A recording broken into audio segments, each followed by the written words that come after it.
Voilà, on attend un petit peu que tout le monde arrive. On attend une petite minute avant de commencer.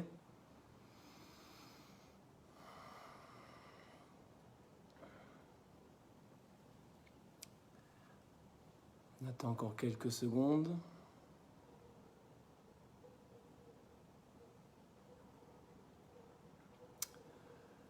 Voilà, Baruch Hashem, c'est la fin des fêtes. On a passé un mois de fête, de joie, de simcha, malgré la situation. Sukkot est terminé, Hoshana Rabbah est terminé, et une belle année commence, si Dieu veut. L'année Tashpa, l'année 5781 commence, et des bonnes nouvelles seront pour cette année Bezrat Hashem. Bezrat Hashem, j'ai décidé de mettre en place un CDR d'études sur Facebook à partir de demain. Je voulais vous l'annoncer avant de commencer le sujet de ce soir. Donc j'ai décidé, Bli Neder, à partir de demain, tous les mercredis soirs, à 21h, de faire un cours sur la paracha à travers le Zohar HaKadosh, à travers la Torah du Sod et des secrets de la Torah. Bonsoir à tous. Donc tous les mercredis soirs à 21h en live sur Facebook sur le thème de la paracha de la semaine. Demain soir on commencera sur Bereshit à travers la vision du Zohar et des secrets de la Torah. Et Bli Neder tous les dimanches soirs sur Facebook aussi en live à partir de 21h. Je commence un CDR d'études exceptionnel sur les Tehillim. Voilà, comme on sait, les Tehillim, c'est un livre magnifique de prière que tout le monde lit, que tout le monde connaît, mais très peu encore connaissent vraiment le sens profond des Tehillim, le sens caché des Tehillim, vraiment quel est le message. Et pour ça, il faut étudier en profondeur un soir. Il faut étudier en profondeur un soir, chaque soir, un Tehillim. Voilà, donc à partir de dimanche soir, tous les dimanches, on fera une étude sur les Tehillim. Tehillim 1, à partir de dimanche soir, et tous les dimanches, on fera un Tehillim. Voilà. Donc, ce soir, j'ai choisi la thématique du Mashiach et de sa venue. Pourquoi ? Parce que il y a un mois de cela, j'ai fait un cours sur le sujet. Et forcément, ça a suscité beaucoup de questions, beaucoup d'étonnement par rapport à mes positions sur le Mashiach, etc. Enfin, tout ce qui ressort de l'étude de Torah qu'on a ici. Et donc, j'ai décidé de reprendre un peu le sujet qu'on avait développé et de répondre à certaines questions qui m'ont été posées pour clarifier encore plus le sujet et, comme c'est une nouvelle vision des choses, faire comprendre véritablement plus en détail les choses. Donc, toute l'étude de ce soir est basée sur un texte de la Gemara Brachot. Bonsoir à tous. Du Talmud Brachot. Donc, je suis à la page 34 bête, c'est-à-dire au verso de la page 34. Et toute l'étude, elle est basée sur ce texte. Et donc, on va commencer directement Bezrat Hashem. Je vois juste qu'il y a quelques personnes qui passent à côté. Donc, je commence directement et on est dans la page donc 34 du Talmud Brachot. Au dernier cours, il y a un mois de ça, sur la partie 1 sur le Mashiach, des éléments essentiels à savoir sur la venue du Mashiach, on avait expliqué que le Mashiach, c'était une conception qui était complètement autre de ce que l'on pouvait imaginer, et qu'en vérité, il n'y aura pas tous ces fantasmes, tous ces miracles, le Mashiach qui descend du ciel avec des ailes et qui va tout transformer du jour au lendemain, quelque chose de transcendantal, donc du jour au lendemain, avec des ailes d'ange, etc. Et donc on a ici une source explicite dans Brachot, page 24, qui nous le dit, et c'est écrit comme ça. Menahani Mile Amar Rabbi Yoshua ben Levi. Donc Rabbi Yoshua ben Levi dit, il ramène un verset des prophètes dans Yeshayahu qui dit comme ça, Boré niv sfataim, shalom shalom la rachok vela karov. Il va se créer un nouveau souffle à travers les lèvres, et il y aura la paix pour le lointain et pour le proche.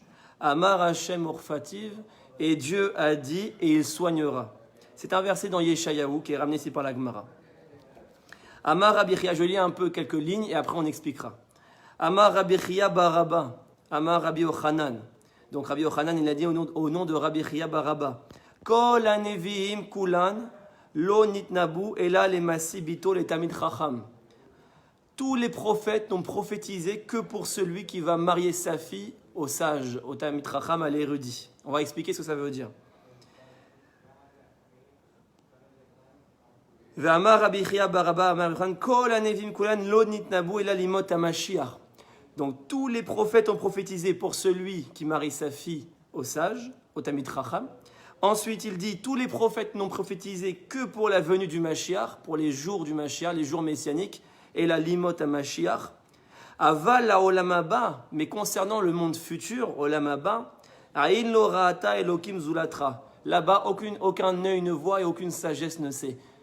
Donc déjà, depuis ce texte, on comprend qu'il y a une différence entre la venue du Mashiach et le olam haba.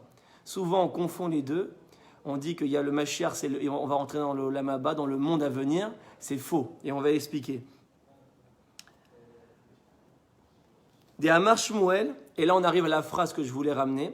En ben haolam hazeh limot hamashiach ela shibud malchuyot bilvad. Il n'y a aucune différence entre ce monde et après Mashiach.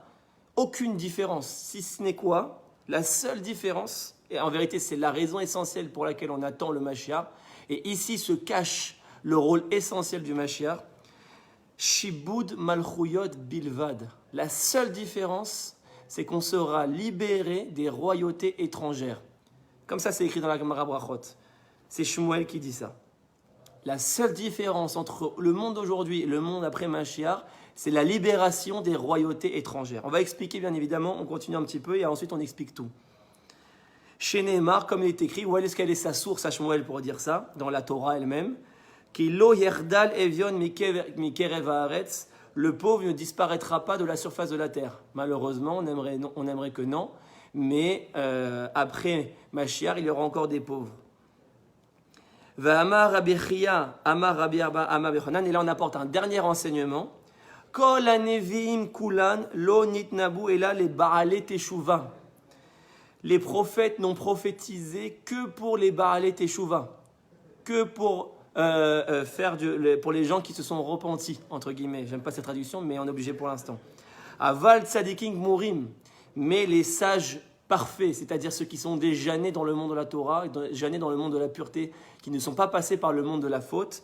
Aïn lo ra'ata elokim zulatra, il n'y a aucun œil qui voit là-bas, aucun prophète n'a prophétisé concernant les tzadikim. Bon, bien sûr, on comprend rien pour l'instant. Amar Rabbi Abaou, qu'est-ce qu'il dit Rabbi Abaou?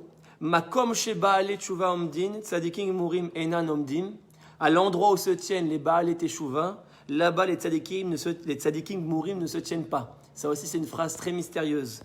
Que les ba'alei teshuva se tiennent, ils sont quelque part un peu plus élevés que les tzadikim murim. Comment on peut comprendre ça? Et voilà, j'ai fini. Bon, il y a pas mal de choses et on va essayer d'expliquer doucement. Donc on voit ici dans la structure du texte de la Gemara qu'il y a trois idées principales qui sont ramenées à la même notion. On parle des prophètes, des prophéties qui ont été données dans la Torah, et on dit les prophètes n'ont prophétisé que pour la fille, l'homme qui marie sa fille avec le sage, mais le sage lui-même on ne connaît pas. Les prophètes n'ont prophétisé que pour la venue du Mashiach, mais pas pour le monde futur, le Olam Haba, on ne connaît pas. Aucun prophète n'a prophétisé. Et les prophètes n'ont prophétisé que pour les Ba'alei Teshuva, mais les Tzadikim Gmurim, on ne connaît pas. Donc on voit qu'il y a un parallèle qui est fait ici dans le texte entre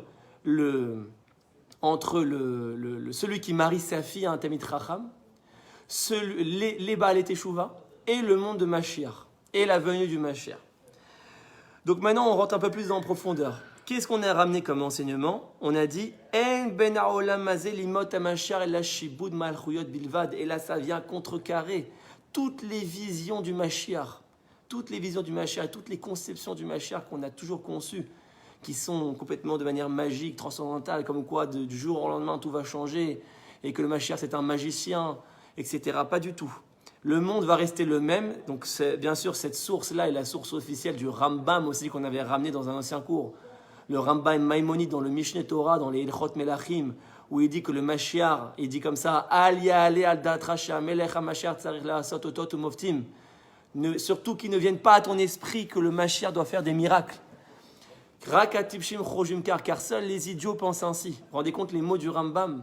Seuls les idiots pensent que le Mashiach doit faire des miracles. Pourquoi? Parce que Rambam et la Torah n'ont jamais été dans cette conception que le Mashiach doit faire des miracles et que c'est un magicien. D'où c'est venu cette conception que le Mashiach il est transcendantal, il est fantasmatique, etc. On va commencer à expliquer. Mais là, on est dans la source officielle. Et il n'y a aucune différence entre maintenant et le monde d'après, si ce n'est quoi?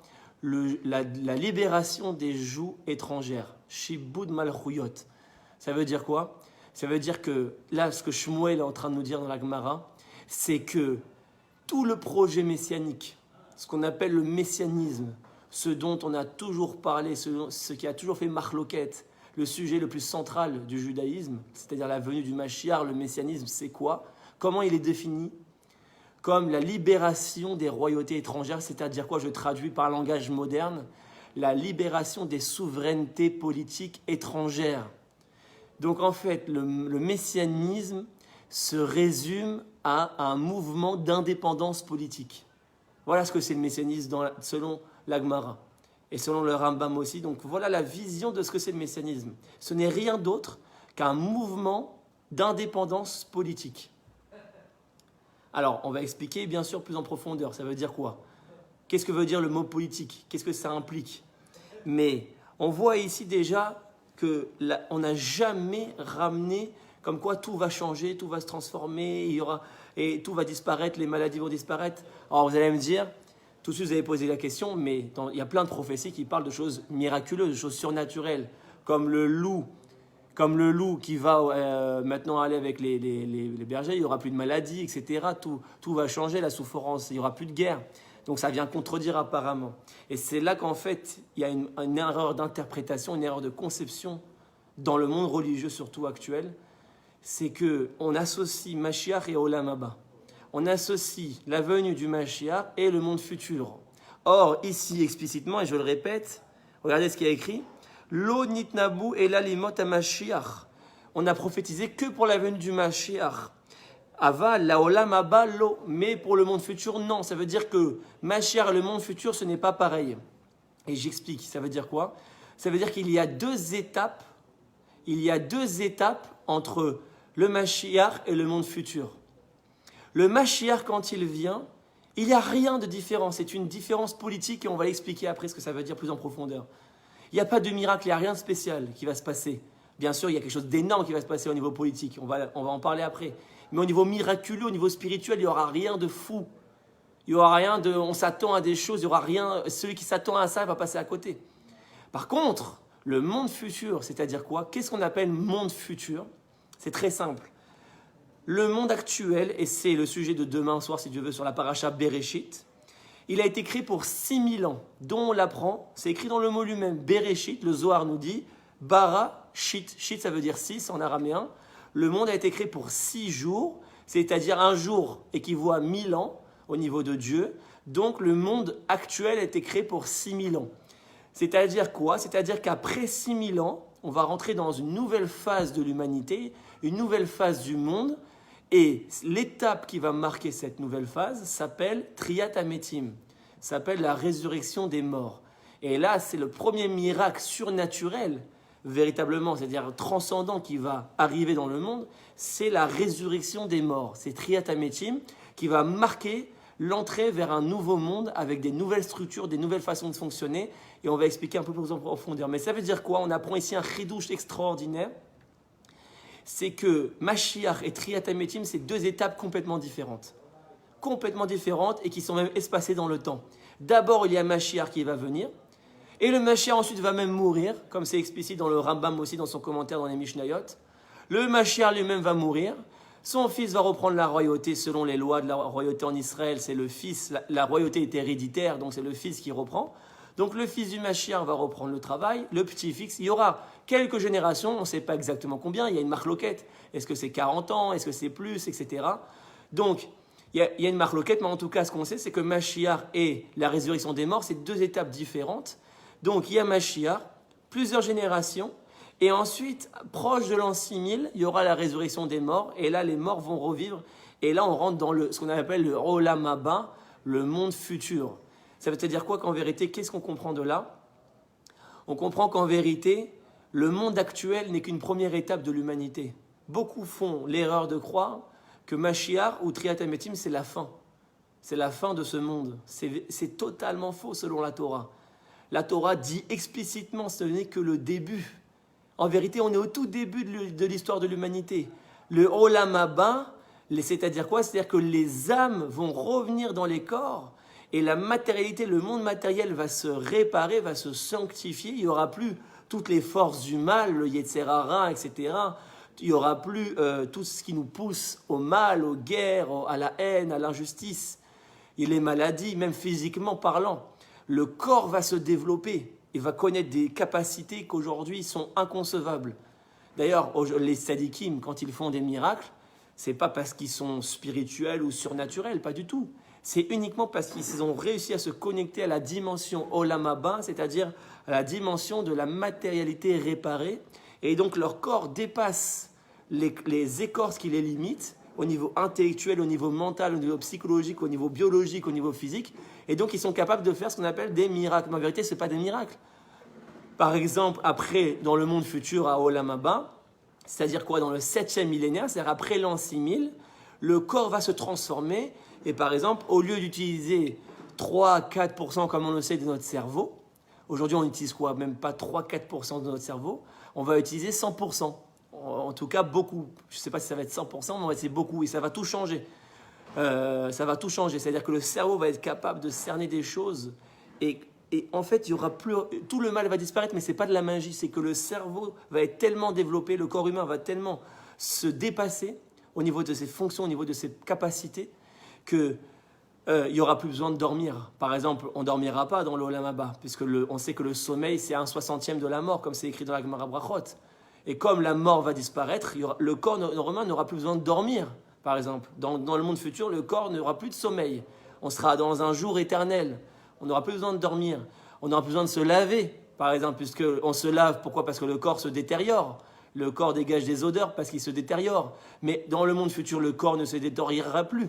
Il n'y aura plus besoin d'aller aux toilettes. Parce que quand on va aux toilettes, c'est parce qu'on a la mauvaise partie de la nourriture qui va en digestion.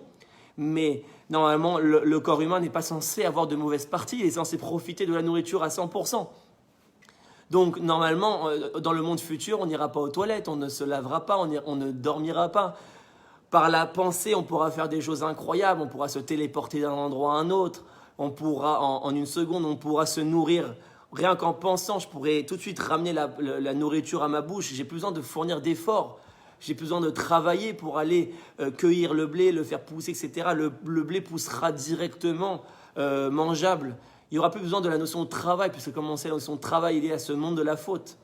Donc bref, tout ça pour vous dire que le monde futur, on va rentrer dans une dimension matérielle qui sera complètement nouvelle, complètement transcendantale, après la résurrection des morts, donc après 6000 ans, c'est-à-dire dans le 7e millénaire, où le corps humain va véritablement se transformer et se dépasser. Mais par contre, Mashiach, ce n'est pas ça. Mashiach, celui qu'on attend, qui arrive, Bezrat Hashem, dans les prochains jours, dans les prochaines années, ça n'a rien à voir. Il n'y aura rien de transcendant, il n'y aura rien de miraculeux. Le corps va rester le même, le monde va rester le même. On va continuer à aller travailler. Comme nous dit le texte ici, il y aura encore même des pauvres, comme on l'a cité la phrase, qui lo yerdal evion mikerev haaretz. Il y aura même encore des pauvres, il y aura encore malheureusement des mauvaises choses, etc. Le Mashiach, ce n'est pas un magicien qui va tout révolutionner. Par contre, il va construire quelque chose d'essentiel. Et c'est là où je vais m'atteler ce soir. Et c'est ça que je voulais préciser parce qu'on m'avait posé la question. Quand tu dis que le Mashiach, il n'y a pas de miracle, alors comment on peut parler de Triat Hametim, de résurrection des morts? Comment on peut parler qu'il n'y aura plus de maladie, il n'y aura plus de guerre, etc. Ça, c'est forcément miraculeux. Les morts ne revivent pas. C'est pour ça que c'était important cette précision. Comme j'ai ramené la source ici, explicitement, donc je suis encore, pour ceux qui viennent d'arriver, donc Mara Brachot, page 34.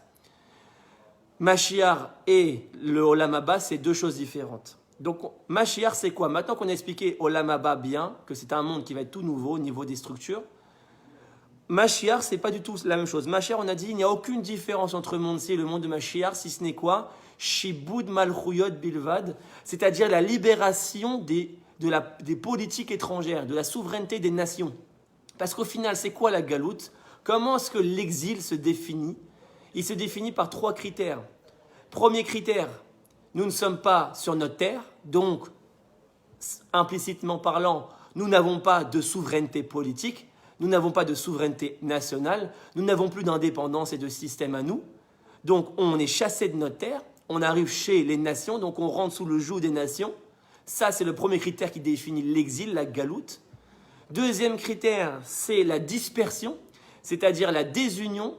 Donc, Les Juifs sont en France, aux États-Unis, en Australie, etc. Nous ne sommes plus du tout sur la même terre, le même endroit physique. Nous sommes complètement dispersés. C'est ça la diaspora juive. C'est encore plus que l'exil physique, c'est la dispersion du peuple. Et donc la division, on n'est plus capable d'avoir un klal, on n'est plus capable d'avoir un ensemble, un tout uni. Et donc c'est ça l'exil, c'est ça la galoute. Ce n'est rien d'autre que cela. Beaucoup de gens ont défini la galoute au niveau spirituel. C'est-à-dire que l'exil serait un exil spirituel, un exil religieux, où nous ne sommes pas connectés à Hachem, spirituellement parlant. Et donc, pour ramener Mashiach, qu'est-ce qu'il faudrait faire, si je suis dans cette vision des choses? Il faudrait renforcer sa pratique religieuse, il faudrait renforcer sa prière, renforcer ses mitzvot, renforcer sa tzedaka, renforcer son chesed, renforcer, je ne sais pas moi, sa pratique, renforcer son Shabbat. Donc, si on conçoit le Mashiach comme quelque chose de spirituel et religieux, alors la solution, elle est forcément religieuse. Et c'est ça qui est dispersé aujourd'hui, c'est ça qui est répandu malheureusement. Malheureusement, c'est ça qui est répandu, cette fausse conception de dire, pour ramener le Mashiach, faites plus de prières, faites teshuva. Pour ramener le Mashiach, donnez plus de zaka. Pour ramener le Mashiach, renforcez votre ahavatrinam, renforcez l'amour de l'autre. Pour ramener le Mashiach, ne faites plus de la shonara, ne faites plus de parler plus mal. Ça n'a rien à voir. Ça n'a rien à voir. C'est une erreur, c'est un mensonge. Et malheureusement, ça ne fait que retarder la venue du Mashiach, on le voit bien. On a eu tous les tzadikim, on a eu toute la religion, on a eu toute la pratique, malgré tous les défauts, on a eu plein de problèmes. On a eu plein d'activités religieuses. Et pourtant, Mashiach n'est toujours pas là. Pourquoi? Parce que ça n'a rien à voir. Alors, Chas v'Shalom, ce n'est pas pour dénigrer la pratique religieuse. La pratique religieuse est très importante. Au niveau spirituel, mettre les téfilines, faire Shabbat, mettre la tzedaka, faire du chesed, faire sa tfila. Tout ça, c'est hyper important. C'est pas ça, je dénigre pas ça, Chas v'Shalom. Je suis en train juste de dire que c'est deux choses qui sont complètement indépendantes. Je peux être le Rabbi Lubavitch, tous les juifs du monde peuvent devenir le Rabbi Lubavitch, ça n'amène pas Mashiach. Ça n'amène pas Mashiach. Parce que c'est deux travails complètement indépendants, complètement différents. On peut tous être le Rabbi demain, on peut tous être Baba Salé, ça n'amènera pas et ça ne dévoilera pas Mashiach. C'est comme si vous me dites par exemple, on veut construire une synagogue. Maintenant on veut construire une Beth Knesset. Et le Rav vous dit, bon, si on veut construire un Beth Knesset, mettons-nous à prier. Prions et prions et prions et prions encore plus fort et prions et donnons de la zaka. Mais Rav, je peux prier infiniment, je peux prier éternellement, je peux mettre la zaka autant que j'en veux, je peux faire du chesed à l'infini. La synagogue ne va pas se construire toute seule. La synagogue, il faut tachles, un jour il faut prendre les ouvriers, il faut prendre les marteaux, il faut construire les murs à la main, il faut construire la teva, il faut construire les sièges, il faut construire les bibliothèques. C'est un travail physique, c'est un travail matériel. Je peux prier avec les cavanotes les plus élevées au niveau du Harizal, ça ne change rien. La Beth Knesset ne va pas apparaître du jour au lendemain. Je peux mettre la tzedaka et faire teshuva et tout ce que vous voulez. Vous comprenez ce que je veux dire? Donc, quand on parle de Mashiach, il faut bien comprendre, parce que c'est tellement important, ça crée des décalages terribles et ça nous retarde du coup Mashiach. Cette incompréhension de ce que c'est Mashiach. Donc, Mashiach, c'est un mouvement politique. Voilà ce que c'est Mashiach.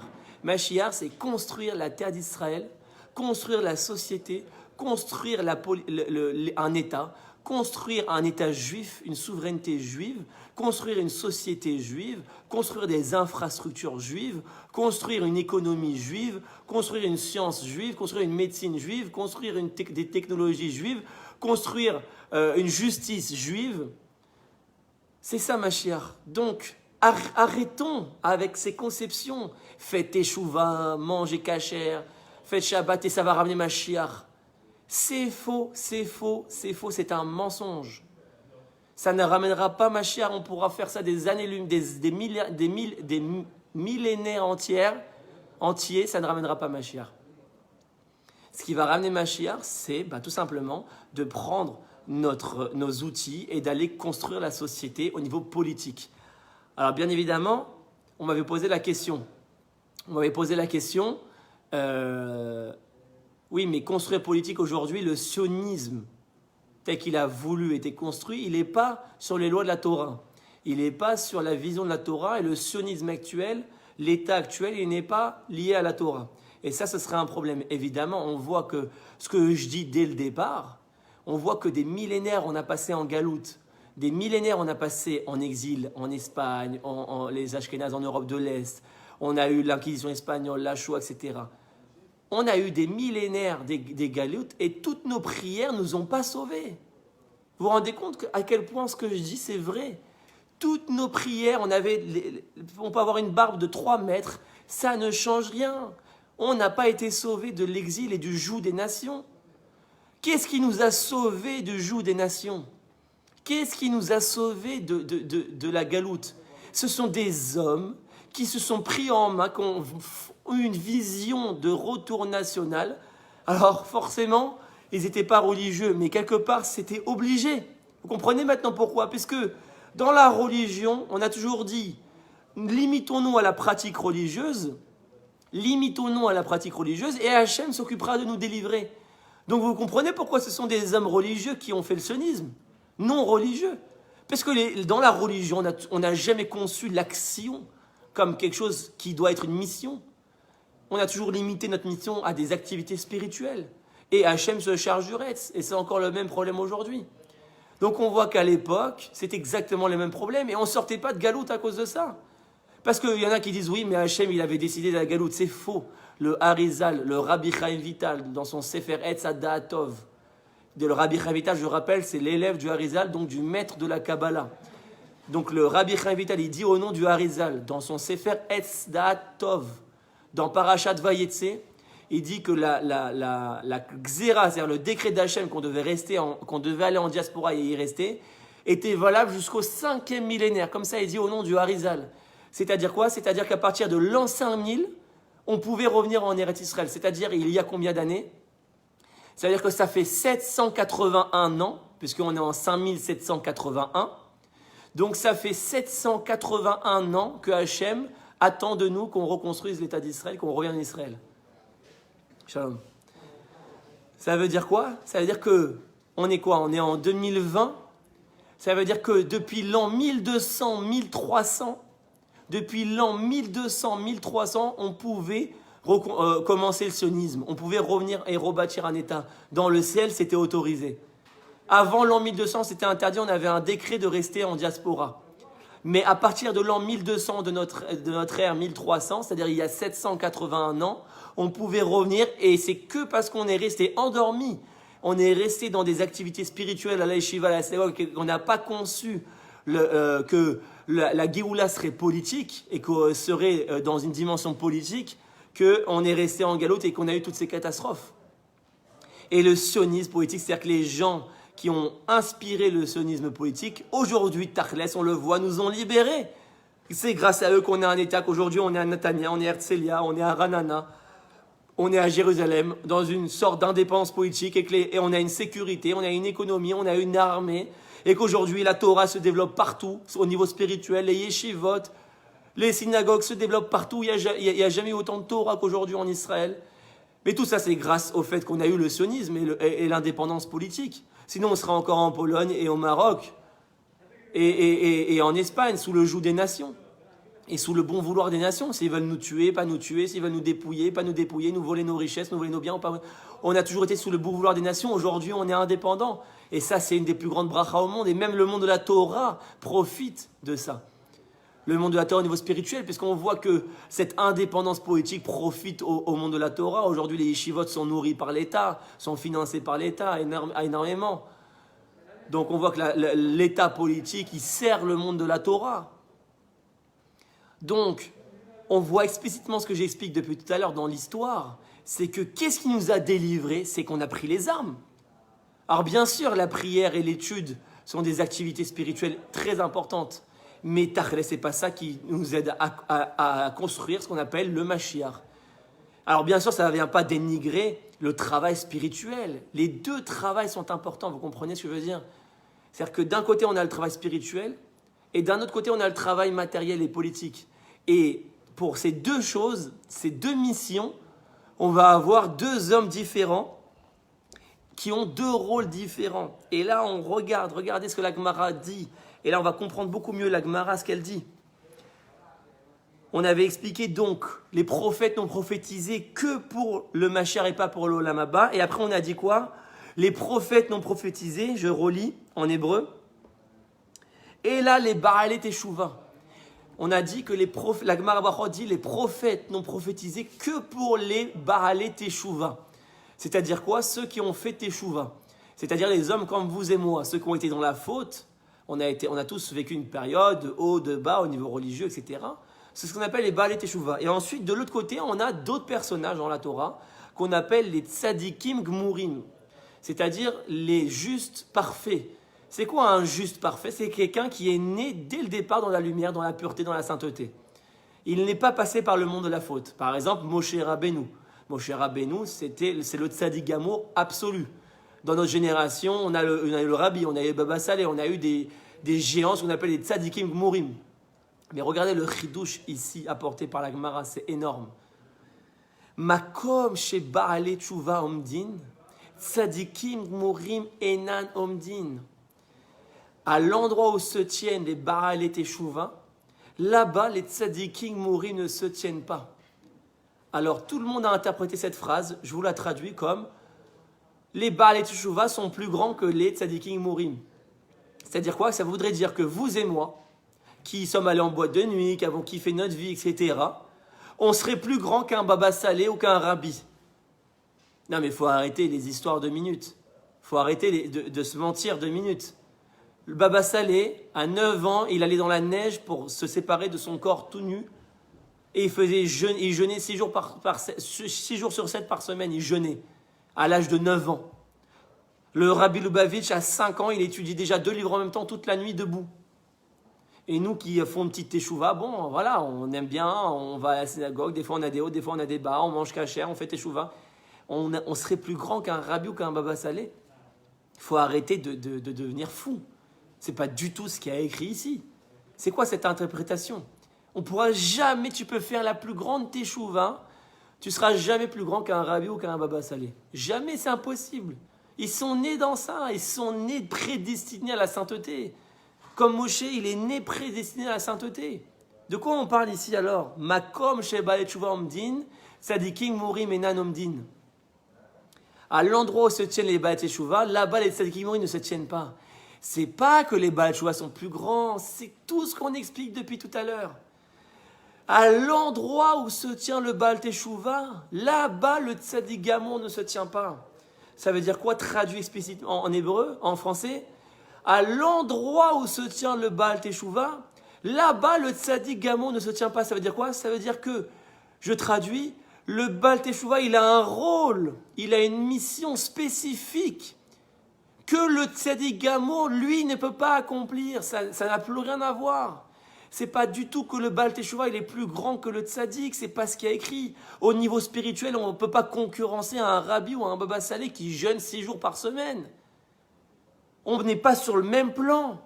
Ici, on a le plan spirituel et ici, on a le plan matériel et politique. Vous comprenez maintenant pourquoi la Gemara, elle associe ces deux enseignements que les prophètes n'ont prophétisé que pour Mashiach et pas pour le Olam Haba.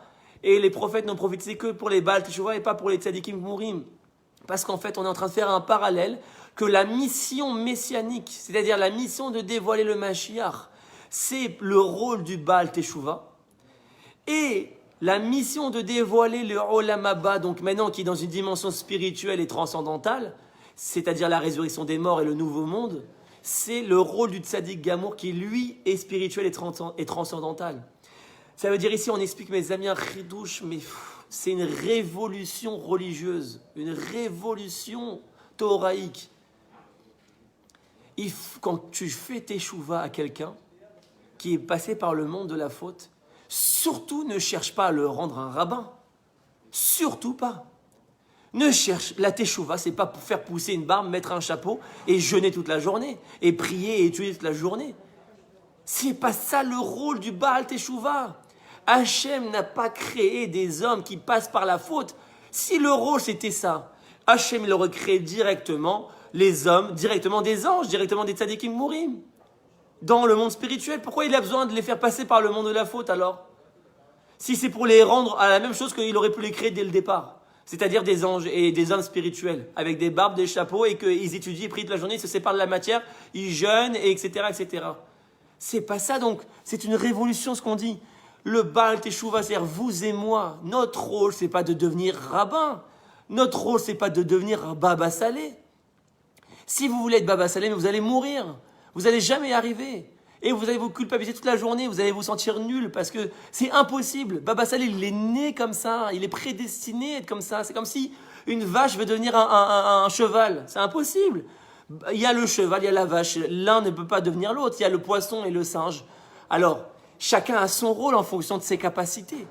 Le singe, si tu le mets dans l'eau, dans un milieu qui ne lui est pas naturel, alors forcément, il va se sentir ridicule par rapport au poisson. Mais si le poisson, tu le mets dans l'arbre, alors c'est le poisson maintenant qui va se sentir ridicule par rapport au singe, puisqu'en vérité, le poisson, il a été créé naturellement avec ses capacités pour nager dans l'eau, et le singe, il a été créé naturellement avec ses capacités pour escalader les arbres. Donc tu ne peux pas comparer les rôles. L'un n'est pas plus nul ou plus fort que l'autre. Donc c'est normal que si toi tu dis à quelqu'un, soit Baba Salé, lui c'est un poisson et Baba Salé c'est un singe, et tu dis deviens comme Baba Salé, escalade les arbres comme lui, c'est impossible. Il va se sentir nul, c'est un poisson. Par contre, si tu lui montres son rôle, tu lui dis voilà, mets le poisson dans l'eau, là par contre il va exceller. Et en vérité, le monde est détruit parce que les Baal et Teshuva ne sont pas à leur place. On fait croire que le seul et unique modèle de la Teshuva, c'est de devenir un homme spirituel et que le but et le modèle, c'est Baba Salé, ou le Rabbi, ou Moshe, ou les tzadikim. C'est entièrement faux. Ici, la Gemara nous dit, le but d'un Baal Teshuva, c'est le secret de la phrase « Makom she Baal Teshuva mdin tzadikim ». Et là, c'est pour nous, ça parle à nous, c'est quoi notre rôle à nous? Pourquoi Hachem nous a fait naître dans le monde de la faute? Parce qu'en vérité, c'est à nous de construire le monde politiquement. Politiquement parlant. C'est à nous de construire la société physiquement parlant, matériellement parlant. C'est ça le rôle du Baal Teshuva. Et c'est dans ce domaine qu'il va exceller beaucoup plus que le Tzadik Gamour. Le Tzadik Gamour, lui, n'est pas capable de s'impliquer politiquement. Le Tzadik Gamour, lui, est un leader spirituel, est un leader religieux. Et il excelle dans la spiritualité, dans la religion. Mais dans la politique, il ne peut pas. Ce n'est pas ses capacités. Vous ne verrez jamais un Tzadik Gamour prendre les rênes politiques. C'est impossible. Et c'est exactement ce qui s'est passé à l'époque. On avait les Nevi'im, les prophètes, et les Melachim, les rois. On avait le roi et le prophète. Le prophète, c'était le Tzadik Gamour, c'était l'homme spirituel qui avait la capacité de se connecter spirituellement à Dieu. Et on avait le roi, qui était l'homme national, le dirigeant politique, qui assurait le bien-être de la société et de la nation. Au niveau politique. Et chacun avait son rôle. Si le Navi voulait devenir roi, c'était la destruction. Si le roi voulait effacer le Navi, c'était la destruction. C'est ce qu'on a vu. Les guerres entre les prophètes et les rois. Ça s'est passé des milliards de fois. Parce qu'en vérité, l'un voulait prendre le rôle de l'autre, malheureusement. Alors que chacun avait son rôle en fonction de sa nature. Le modèle essentiel de ça, bien sûr, c'est le roi David. Comme on le voit, le roi David, lui, il n'a rien à voir avec il n'est pas né comme un tzaddik, le roi David, puisqu'il a les capacités d'un Baal Teshuva, le roi David. Le roi David est un Baal Teshuva, dont on l'apprend. Il était rouquin, je l'ai dit des milliers de fois dans mes cours. Il était rouquin comme Esav. Si on voulait que le modèle de la royauté, c'est le tzaddik, alors on aurait fait que le roi David, qui est le modèle messianique, il est les caractéristiques de Yaakov, l'homme de la Gdusha, l'homme de la prière, l'homme de l'étude. Non, David, il avait la même caractéristique que Esav, parce que Esav, c'est l'homme qui fait les guerres, l'homme qui s'occupe de ce monde, qui chasse, qui s'occupe de la parnassa, qui travaille. Donc de là, on apprend un chidouche incroyable. On apprend ici que le Mashiach ne sera pas, et une bonne fois pour toutes, il faut le rentrer dans sa tête, il faut changer les mentalités à ce niveau-là. Le Mashiach ne sera pas un tzaddik gamour. Le Mashiach sera un Baal Teshuva. C'est selon ce qu'on vient d'expliquer avec la source ici. C'est une obligation. Puisque quel est le rôle du Mashiach? Comment il est défini le Mashiach? Le Mashiach, il est appelé Meler. Il est appelé roi. Il faut bien comprendre ce que ça implique, ce que ça veut dire. Le Mashiach n'est pas appelé Tzadik. On n'a jamais appelé Mashiach à Tzadik. On dit Meler à Mashiach. Le roi Mashiach. On attend un roi avec tout ce que ça implique. C'est-à-dire quoi? Le Mashiach, c'est un leader politique. C'est un leader national. Et donc, pour arriver à cela, il faut qu'il ait expérimenté la faute. Il faut qu'il ait expérimenté ce monde. Il ne peut pas venir d'une bulle et d'une sphère spirituelle, contrairement à Moshe. C'est la raison essentielle pour laquelle Moshe ne rentre pas en Eretz Israël. Parce que Eretz Israël est l'endroit de la malchoute, de la royauté. Et donc, les leaders d'Eretz Israël ne peuvent être que des hommes qui viennent du monde de la faute. Ne peuvent pas être des hommes qui viennent d'en haut. C'est pour ça que Moshe ne rentre pas. Moshe est le leader du désert, du Midbar. Moshe est le leader spirituel qui nous a sortis de la galoute. Mais le leader qui nous mène qui gère la société en Israël, c'est un homme qui vient d'en bas, comme le roi David. Donc le Mashiach est un Baal Teshuvah. Forcément. Le Mashiach n'a pas une barbe comme ça, et il ferme les yeux, et il parle comme ça, inspiré d'en haut. Par définition, un rave ne peut pas être Mashiach. Alors, Chas v'Shalom, c'est pas pour dénigrer les rabbanim, encore une fois. C'est pas pour dénigrer les rabbanim, ont un rôle essentiel. Les rabbanim sont des hommes qui gèrent la communauté spirituelle, qui gèrent les fonctions spirituelles. Ce sont des leaders religieux, les rabbanim. Donc, ils ont un rôle essentiel. Mais par définition, un rave ne peut pas être Mashiach. Puisque Mashiach n'est pas un leader religieux ou spirituel, le Mashiach est un leader politique. Alors bien sûr, on va expliquer ce que ça veut dire, parce qu'il ne va pas être un leader politique, vous imaginez, comme aujourd'hui, déconnecté de la Torah. Bien évidemment qu'il va être connecté à la Torah, il ne faut pas mal comprendre ce que je veux dire. Mais il va faire rentrer la Torah dans la politique. Il va faire rentrer la Torah au niveau de la société. J'arrive, on va expliquer ça après. Donc, par définition, je viens vous expliquer, le tzaddik et le Baal Teshuvah ont deux rôles différents, et donc un rave, quel que soit son niveau spirituel, même si c'est le rabbi, ne peut pas être Mashiach. Arrêtons de faire des rabbanim Mashiach. Encore aujourd'hui, on entend, et Ravantel, c'est Mashiach, ça y est, Ravantel, c'est Mashiach. Pas du tout. Ce Rav, même s'il a une très longue barbe et qu'il est très intelligent et qu'il a même la prophétie, même s'il parlait avec Dieu, ce ne serait pas Mashiach. Ça n'a rien à voir. Mashiach ne parle pas avec Dieu, c'est les prophètes qui parlent avec Dieu. Donc le Mashiach n'est pas un prophète. Le Mashiach est un leader politique. Mashiach est un leader politique et il aura des prophètes autour de lui. Il aura des prophètes autour de lui pour l'inspirer. Vous comprenez? Les prophètes sont là pour conseiller le Mashiach. Les rabbanim sont là pour entourer le Mashiach. Les tzadikim sont là pour aider le Mashiach dans sa mission. Les tzadikim sont là pour apporter la parole divine. Voilà ce que Dieu a dit. Voilà la chokhma de la Gemara. Les tzadikim ont écrit le Talmud. Les tzadikim ont écrit les prières. Les tzadikim ont amené la sagesse divine. Mais le réalisateur au niveau de la société, du monde, de cette sagesse, ça ne peut pas être un tzaddik lui-même. C'est impossible. Parce que le tzaddik n'a pas la capacité de réaliser. Le tzaddik, il a la capacité d'inspirer. Mais il n'a pas encore la capacité de réaliser. Donc le roi, c'est lui qui vient réaliser cette sagesse, qui va faire que la société va vraiment fonctionner sur cette sagesse, à tous les niveaux. Il va fonder une justice sur la morale divine, il va faire les guerres pour la morale divine, il va combattre la pauvreté, il va faire du social, il va améliorer le système politique. C'est ça le Mashiach. Donc arrêtons de faire des rabbanim Mashiach une bonne fois pour toutes. S'il vous plaît, diffusez ce cours, parlez-en autour de vous. Il faut changer les mentalités, c'est vital aujourd'hui. On ne dévoilera pas Mashiach tant qu'on ne comprendra pas ce que c'est et où est-ce qu'il faut agir. Arrêtons de dire faire teshuva pour venir Mashiach, ça n'a rien à voir. Comme encore une fois, on peut être tous des rabbis, ça n'amènera pas Mashiach. Il faut faire un travail politique. Il faut faire un engagement au niveau de la société. Il faut changer les choses. Comme ils l'ont fait, le sionisme, ils se sont battus pour l'État d'Israël, ils ont fait les guerres, ils ont fait les révolutions, ils ont créé des mouvements politiques pour essayer d'amener à l'indépendance. C'est ça qui est un messianisme. C'est grâce au sionisme aujourd'hui. Le sionisme est un début de messianisme. Alors qu'est-ce que doit faire le Mashiach encore plus qu'aujourd'hui? Le Mashiach, c'est celui qui va réaliser le grand projet politique de la Torah. Le Mashiach, c'est celui qui va faire le grand Israël, le grand message poétique de la Torah, qui va instaurer la Torah au niveau de la nation. C'est ça le Mashiach. C'est-à-dire que le Mashiach, il va reconstruire le Beth Amikdash, il va reconquérir les terres, reconquérir le mont du temple. Il va étendre Israël, étendre les territoires, il va récupérer et rétablir la souveraineté sur tous les territoires de la terre d'Israël. Il va appliquer les lois de la Torah au niveau du système, il va réinstaurer le Sanhédrin. Il n'y aura plus de justice non juive, entre guillemets, il n'y aura plus de justice rilonite, entre guillemets.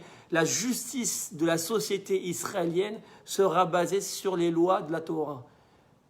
Je répète encore une fois ce que j'avais dit au dernier cours, pour vous donner un exemple concret. Par exemple, dans la société messianique, pour apprendre le droit et devenir avocat ou juge ou juriste, j'étudierai la Gemara, j'étudierai le Talmud, puisqu'il n'y aura plus de séparation entre le droit de la synagogue, le droit hébraïque, et le droit anglo-saxon et turc, qui est le droit israélien aujourd'hui. C'est-à-dire qu'aujourd'hui, à l'université, j'apprends le droit israélien, j'apprends le droit non-juif, et à la yeshiva, j'apprends le Talmud, les droits hébraïques. Et dans la société messianique, il n'y a plus. Quand je vais à la fac pour devenir avocat, j'apprends le Talmud directement. La société elle-même fonctionne sur ce droit-là.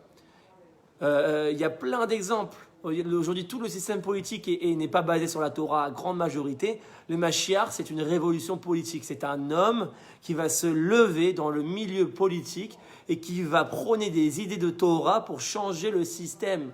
Voilà ce que c'est Mashiach. Arrêtons avec ces idées Mashiach, c'est un tel rave, tel rave, tel rave. C'est deux choses différentes. Donc voilà, ça c'était pour mettre le point sur le i, comme on dit, à propos de cette source. Je pense avoir mieux expliqué que donc le Mashiach, c'est pour ça qu'on dit Ela Shibud Malchuyot Bilvad. Et il n'y a aucune différence, et maintenant vous comprenez beaucoup mieux, il n'y a aucune différence entre ce monde-ci et le monde après Mashiach, si ce n'est la libération des jougs étrangers, parce que c'est politique, voilà. Le Mashiach, il a fait une révolution politique, il n'y aura plus de guerre parce qu'il aura détruit nos ennemis. Le Mashiach, c'est un guerrier, il va détruire le Hamas, il va détruire le Hezbollah. Le rabbanim, ils peuvent prier, on peut faire les meilleures tfilotes du monde, ça ne change rien. Alors, ça sert à quoi tout ce politique? Parce que le roi, le Mashiach, le politique, ça sert à quoi? C'est quoi le but finalement? Juste qu'on se libère des jougs étrangers et qu'on ait une indépendance politique? Alors c'est là qu'on arrive à la deuxième étape. C'est qu'en vérité, qu'est-ce qui fait la différence entre tous les leaders politiques et le Mashiach? C'est que le Mashiach, il va mettre son leadership politique, il va mettre sa politique au service du spirituel. Comprenez bien ce que je veux dire? Ça veut dire qu'aujourd'hui, il y a une déconnexion entre le spirituel et la politique. Ça veut dire que la spirituelle, ça va vers le haut, c'est à la synagogue, c'est la religion. Et la politique va vers le bas, va vers le monde matériel, et ça crée toutes les catastrophes, la corruption, la débauche, la mafia, toutes les mauvaises choses. Parce qu'il y a une séparation entre les deux mondes. C'est le modèle de la séparation entre l'Église et l'État que l'occidentalisme a créé.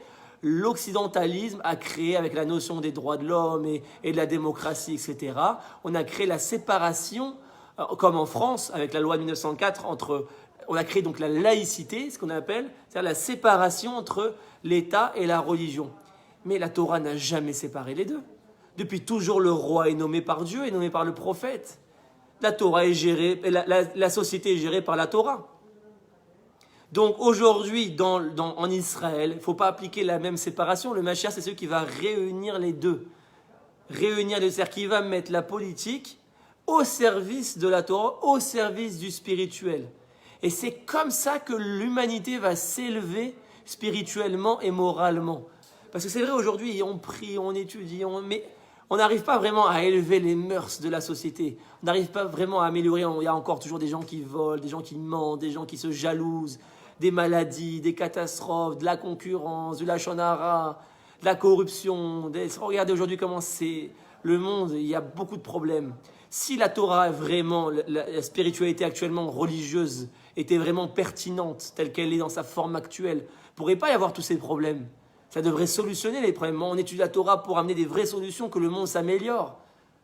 Donc en vérité, c'est qu'il y a un problème de fond. C'est quoi le problème de fond? C'est qu'on n'a pas compris cela. C'est qu'il faut faire un combat politique. Et ensuite, ce combat politique doit servir les intérêts spirituels de la Torah et la morale de la Torah. Ça veut dire que demain, par exemple, l'État, il n'y aura plus de séparation entre le domaine privé et le domaine public. Donc ça veut dire quoi? Ça veut dire qu'aujourd'hui, par exemple, le domaine public est géré par la politique et le domaine privé, on fait ce qu'on veut. Il n'y a pas de mot. C'est-à-dire que la politique ne gère pas le domaine de la morale, le domaine de la religion. C'est-à-dire on ne va pas chercher à éduquer les gens. On ne va pas chercher à éduquer les gens. Donc, dans le modèle messianique, la politique rentre dans le domaine de la morale. Aujourd'hui, la Torah part du principe que l'homme, malheureusement, il est encore un peu dans un état d'enfant, il ne sait pas s'éduquer tout seul. C'est une nature, c'est comme ça, on dit dans la Gemara, s'il n'y avait pas les lois, les hommes se mangeraient entre eux. C'est le contraire de ce que dit Descartes. Descartes, il dit l'homme naît bon et la société le met dans les chaînes. C'est le fondement contraire de la Torah. La Torah dit le contraire. La Torah dit l'homme naît mauvais, puisqu'on dit que le Yetzer Hara, il apparaît dès la naissance. Donc, quelque part, on a une nature mauvaise, entre guillemets. Et la société améliore l'homme, le civilise, la loi l'améliore. La loi n'est pas là pour imposer quelque chose à l'homme. Alors, bien sûr, quand tu vas voir un enfant et que tu lui mets un cadre pour son bien, pour l'éduquer, lui, à son niveau d'enfant, mentalement, il n'est pas encore capable de percevoir le bienfait de ce cadre-là que son père lui met. Il va le prendre comme une imposition, il va pleurer. Pourquoi tu m'enlèves ma sucette? Et il va pleurer. Mais le père, il fait ça pour le bien de l'enfant, parce qu'il aime son fils. Il lui met un cadre pour l'améliorer. Donc on voit que le cadre améliore l'homme. Aujourd'hui, il n'y a plus d'autorité. Aujourd'hui, les enfants, ils se rebellent contre leurs parents, etc. Parce qu'il n'y a plus de notion d'autorité. Aujourd'hui, on a interdit d'interdire. On ne veut plus d'autorité, on veut être libre entièrement. On croit qu'on touche une certaine liberté. Donc, la loi améliore l'homme et c'est vrai à notre niveau. On est encore mentalement comme des enfants. Donc, quand on a la loi de la Torah, on croit que c'est pour nous imposer quelque chose. Mais pas du tout, mes amis, c'est pas pour nous imposer. Il faut arriver à grandir et à comprendre le bienfait qu'il y a derrière les lois de la Torah. Si on fait des cours, on peut faire des cours entiers pour ceux qui veulent. S'il y en a qui veulent, on fera une série de cours sur les lois de la justice de la Torah. Pourquoi? Justement, les lois de la Torah sont les lois les plus parfaites pour améliorer l'homme et la société. Donc, maintenant, on comprend un peu mieux les choses. Le Mashiach, c'est celui qui va améliorer la morale, les mœurs, la société. Il va les améliorer en faisant un travail à ce niveau-là. Et donc, c'est ça le rôle spécifique du Baal Teshuvah. C'est ça qui a écrit que c'est pas que le Baal Teshuvah il est plus grand que le Tzadik Gamour. Non, c'est qu'on a deux rôles différents. Le Baal Teshuvah, il est passé par le monde de la faute et maintenant il fait un repentir, pas pour redevenir un Baba Salé. Non, pour s'impliquer et construire la société, parce que lui, il a la capacité, il vient du monde matériel. Donc maintenant, il a la capacité de construire le monde matériel. Donc c'est nous. Nous, c'est notre rôle essentiel, c'est que chacun, on s'implique au niveau politique en Israël pour changer les choses, au niveau social, au niveau de la construction de l'État, etc. Chacun, il a une part à jouer dans ça. Et tout ça pour servir la Torah et le spirituel. Et le Tzadik Gamour. C'est-à-dire que quelque part, le roi, le Mashiach, c'est celui qui va aider le Tzadik à se dévoiler. C'est-à-dire que le Tzadik, c'est une lumière. Moshe, c'est une lumière. Mais il ne peut pas se dévoiler tout seul. Il faut un autre homme avec une autre capacité pour le dévoiler dans le monde. Il faut que pour que le bien s'étende dans le monde, il faut qu'il y ait un homme qui vienne et qui réalise cette lumière. Vous comprenez ce que je veux dire? C'est-à-dire que le Baal Teshuvah, il a une capacité que le Tzadik Gamour n'a pas. Tout ça pourquoi? Pour servir l'intérêt du Tzadik Gamour. Et pour amener le Olam Haba, c'est-à-dire que le Mashiach, il va reconstruire la société. Et tout ça pour servir les intérêts d'Hachem, pour servir les intérêts des tzadikim, pour servir les intérêts de la Torah, pour servir les intérêts de la lumière de la Torah, pour que petit à petit la société, le système politique change, s'améliore, les mœurs s'améliorent, la jalousie disparaît, la prostitution disparaît, la débauche disparaît, le vol disparaît, le meurtre disparaît, la corruption disparaît, parce que tout ça n'existe parce qu'on n'a qu'un mauvais système politique, c'est tout. C'est qu'on n'a pas des bonnes lois encore. La Torah elle a donné toutes les lois pour solutionner ces problèmes. En vérité, si on suivait et on appliquait la Torah comme modèle politique, on n'aurait plus aucun problème. On aurait une société qui va s'affiner de manière parfaite. Et là, une fois que Mashiach fera ce travail et que petit à petit, la société va s'assainir et les mœurs vont s'assainir, petit à petit, alors là, on va affiner notre niveau spirituel véritablement. On va rentrer dans une connexion avec Hachem véritable. Et là, on pourra dévoiler ce qu'on appelle le Olam Haba, la résurrection des morts, et le nouveau monde véritablement transcendantal, qui est le monde des tzadikim gmurim. Donc c'est pour ça que juste avant, il y avait écrit une autre phrase, Lo nitnabu et là les messi bito les tamid chacham. Les prophètes n'ont prophétisé que pour celui qui marie sa fille à un tamid chacham. Vous avez compris maintenant pourquoi? Parce qu'on a dit quoi? Les prophètes n'ont prophétisé que pour les Baal et Teshuvah. Les prophètes mais pas pour les tzadikim gmurim. Les prophètes n'ont prophétisé que pour le Mashiach, mais pas pour le Olam Haba. Et maintenant, les prophètes ont prophétisé que pour celui qui marie sa fille au Tamid Chacham, mais pas au Tamid Chacham lui-même. Ça veut dire quoi? Ça veut dire qu'on a deux niveaux. On a sur le premier plan Baal Teshuvah, Mashiach et celui qui marie sa fille à un Tamid Chacham. Et au deuxième plan, on a le Tzadik, Olam Haba et le Tamid Chacham. C'est deux niveaux différents. Donc celui qui marie sa fille au Tamid Chacham, ça veut dire quoi l'image? Ça veut dire que celui qui marie sa fille, sa fille, c'est-à-dire quoi? C'est-à-dire la société, la malchoute est appelée fille. Comme on sait dans la Kabbalah, bat, la fille c'est la malchoute, c'est la royauté. C'est-à-dire que celui qui va mettre le système politique, la royauté, au service du Tamid Chacham, c'est-à-dire au service de la Torah, au service du sage, celui qui va faire, il va créer cette révolution politique pour servir la Torah, alors il va améliorer le monde. Et c'est sur cet homme-là que les prophètes ont prophétisé. C'est sur cet homme-là que les Nevi'im ont parlé. C'est sur le Mashiach, le Baal Teshuvah et celui qui change le système. Voilà. Et ça, c'est chacun d'entre nous.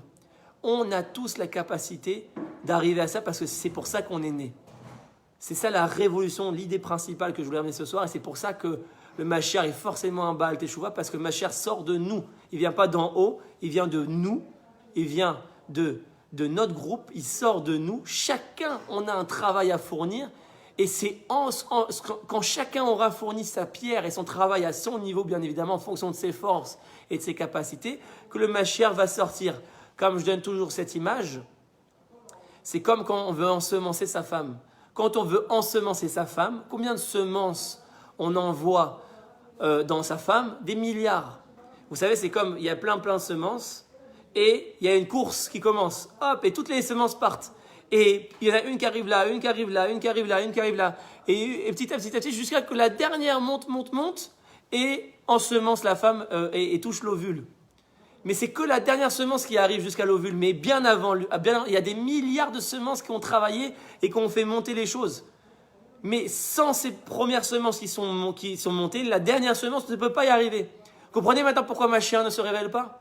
Parce qu'il a besoin du travail de chacun. Nous, on est toutes les semences. On doit tous faire le mouvement de construire quelque chose. On doit tous le mouvement d'être s'engager poétiquement. On doit tous avoir ce mouvement et cet éveil, cette conscience et cette action. Et c'est quand chacun aura fait que petit à petit, on avancera et que la dernière semence, que le Mashiach, viendra ensemencer le monde. Comprenez l'image? Vous comprenez cette idée-là? C'est hyper important. Parce qu'aujourd'hui, on est dans un état passif. On croit qu'on fait croire au peuple qu'en priant, en faisant teshuva, en faisant de la tzedaka, en faisant du chesed, en arrêtant de faire du lashon hara, je sais pas moi, toutes ces choses-là, on va amener Mashiach. C'est faux. Il va rien se passer, mes amis. On peut faire ça pendant des millénaires, il va rien se passer. Il faut qu'on s'engage. Il faut qu'on se batte. Comprenez? Il n'y a que ça qui peut changer les choses. Il n'y a que ça qui peut changer les choses. Alors bien sûr, avec l'aide de toutes ces forces spirituelles. Parce que celui qui s'engage et qui ne prie pas, qui est déconnecté de la Torah et de la Teshuvah, alors son engagement politique ne pourra pas être bon, n'aura pas un but et un idéal bon, n'aura pas une vision bonne. Bien sûr qu'il faut la Torah, mais la Torah, la Teshuvah et la prière, c'est un moyen, pas un but en soi, un moyen. Donc voilà, c'était important pour moi de préciser ces choses parce qu'il y a eu beaucoup de questions sur le sujet, forcément parce que c'est un sujet sensible, un sujet où il y a tellement d'avis différents, etc. Mais voilà, moi j'essaie de faire un travail de source. Je vous ai amené le texte, je répète pour ceux qui sont intéressés, c'est dans la Gemara Brachot, page 34, tout ce que je vous ai ramené. La Gemara Brachot, page 34. Et donc voilà, on a cette idée-là que le Mashiach, et ça me fait penser à un verset dans Eshet Raïl, vous savez, la prière qu'on dit avant le Kiddush, qu'on dit à sa femme, Eshet Raïl, qui est dans les Mishlei, qui est dans le livre de Shlomo Ameler. Eshet Raïl, et on dit là-bas, Rabot banot asur Raïl, Ve'at asit al kulana, ve'at alit al kulana. Beaucoup de filles ont fait le combat. Rabot banot asu chayil. De nombreuses filles ont fait le combat. Ve'at alit al kulana. Et tu es monté au-dessus de toutes. Vous avez compris ce verset maintenant? C'est exactement ce que j'ai expliqué. Ça veut dire quoi? Ça veut dire que beaucoup de filles ont fait le combat. C'est toutes les semences qui sont montées, toutes les semences qui ont monté. Et les filles battent, vous vous rappelez, c'est la malchoute, on a dit, c'est la royauté, c'est-à-dire les Baal et Teshuvah. On est tous appelés des filles. C'est le concept de la fille, c'est qu'on est les Baal et Teshuvah, c'est nous. On est toutes les semences de Rabot, Banot, Asochaïl. Nous tous, on doit faire un combat. Toutes les filles, c'est-à-dire tous les Baal et Teshuvah là, tout le monde, c'est-à-dire vous et moi, tous, on a un combat à faire. Chayil. Ve'atalit al-kunana. Et toi, tu es la semence, la dernière qui a ensemencé, tu es monté au-dessus de toutes. C'est le Mashiach. C'est la semence qui est montée, qui a ensemencé l'ovule, la dernière. Mais c'est grâce au combat des filles, vous comprenez la première partie du verset. Rabot banot asuchail. C'est grâce au combat de ces nombreuses filles, ve'atalit al-kunana, que la dernière est montée au-dessus de toutes. La dernière ne peut pas monter au-dessus de toutes si les premières filles n'ont pas fait le combat. Il faut d'abord que toutes les premières filles fassent leur combat, et ensuite le Mashiach viendra au-dessus de toutes. Vous comprenez? C'est exactement l'idée que je vous ai donnée. C'est-à-dire que tant qu'on ne fera pas ce combat à notre niveau, alors le Mashiach ne pourra pas monter au-dessus de nous et réaliser et ensemencer. Voilà, donc je pense qu'on a bien expliqué maintenant ces choses-là. Je vois qu'il y a eu pas mal de commentaires. S'il y a quelques questions, je peux y répondre. N'hésitez pas à me poser des questions.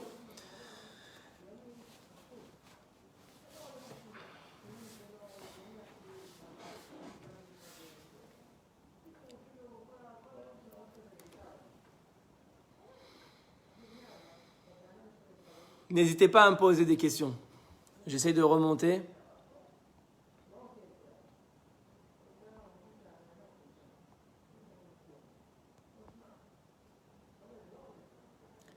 Voilà, Jessica, Vital, je vois ton commentaire pertinent. Faut alors s'unir pour former un parti spécial orienté vers la diffusion de la Torah dans notre société. C'est pour ça que le Rabbi a dit à Bibi qu'il allait laisser sa place au Mashiach, laisser sa place politique, vous comprenez? Le Rabbi lui-même, tu as tout à fait raison de le souligner, Jessica, le Rabbi lui-même avait déjà dit, je ne peux pas être Mashiach. Il a dit, Bibi va donner le flambeau au Mashiach. Ça veut dire quoi? C'est-à-dire, c'est pas moi le Mashiach. D'où maintenant les gens ont conçu que le Rabbi était Mashiach. Le Rabbi lui-même a dit, le Bibi va donner le flambeau au Mashiach. C'est-à-dire quoi? C'est-à-dire que le Mashiach doit être Rosh Memshala. Le Mashiach doit prendre le poste de Premier ministre. Il doit devenir le dirigeant de la société politique. C'est exactement ce qu'on explique depuis tout à l'heure. Tu as tout à fait raison de le souligner, Jessica. C'est très pertinent. Alors, est-ce que c'est vrai ou pas, Bibi va donner? On ne sait pas. Comme je l'ai dit dans le cours la dernière fois, personne ne peut dater. Même si c'est le Rabbi qui l'a dit, on ne peut pas le savoir, ce n'est pas véridique. Parce que le Rambam, il a dit dans Mishneh Torah que même les prophètes ne savent pas la date du Mashiach. Donc ça, c'est un autre sujet en soi. Est-ce que vraiment on peut connaître la date du Mashiach? Mais en tout cas, de là, on comprend déjà que selon la vision du Rabbi, le Mashiach doit être Rosh Memshala. Le Mashiach doit être Premier ministre. Donc arrêtons de dire le Rabbi est Mashiach ou que un tel Rav ou tel Rav est Mashiach. C'est impossible, à part si de jour au lendemain, le Rav... Parce que j'entends aujourd'hui qu'il y a des gens qui pensent, par exemple, que le Rav Nir Ben Artzi serait le Mashiach. Alors le Rav Nir Ben Artzi, je le connais, je le suis depuis pas mal de temps, ses cours, etc. C'est un Rav extraordinaire. C'est un Rav avec une grosse connaissance, peut-être même des connexions surnaturelles, pourquoi pas? C'est possible, hein? Mais il n'a pas du tout le profil de Mashiach et c'est pas pour le dénigrer. C'est pas pour le dénigrer. Au contraire, lui, il a un rôle autre. Il a un rôle de Rav, d'inspirateur, de connexion spirituelle. Il peut faire teshuva à plein de gens au niveau spirituel.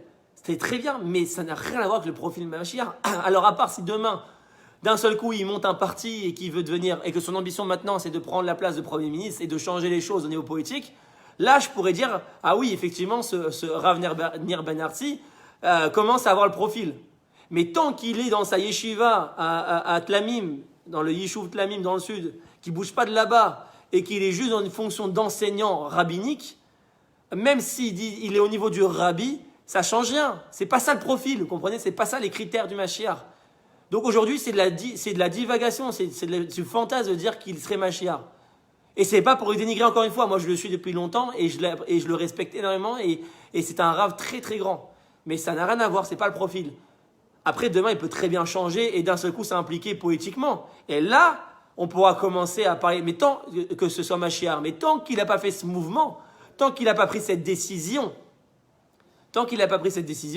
ça ne sert à rien de parler, de dire que ça pourrait être Mashiach, puisque de toute façon, il n'y a pas de magie.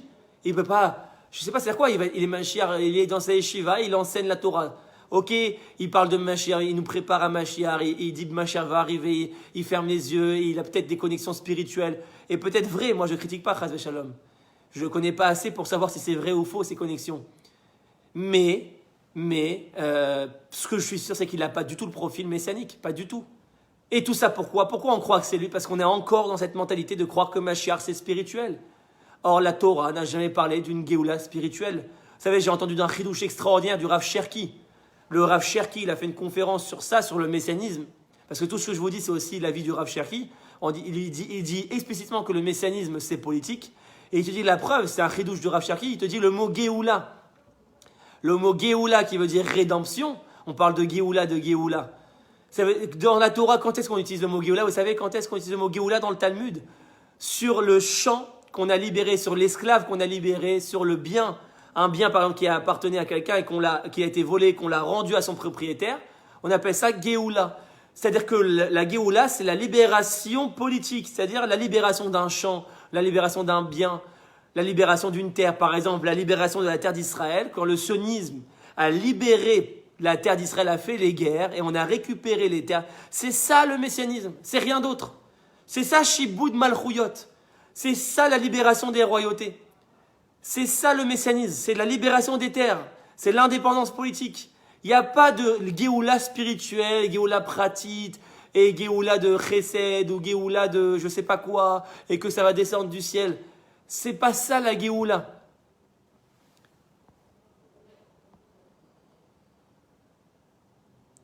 Quand tu dis que l'homme est parfait, il n'y a pas d'homme parfait, même le plus érudit. Peux-tu répondre? Samuel Layani, commentaire très pertinent.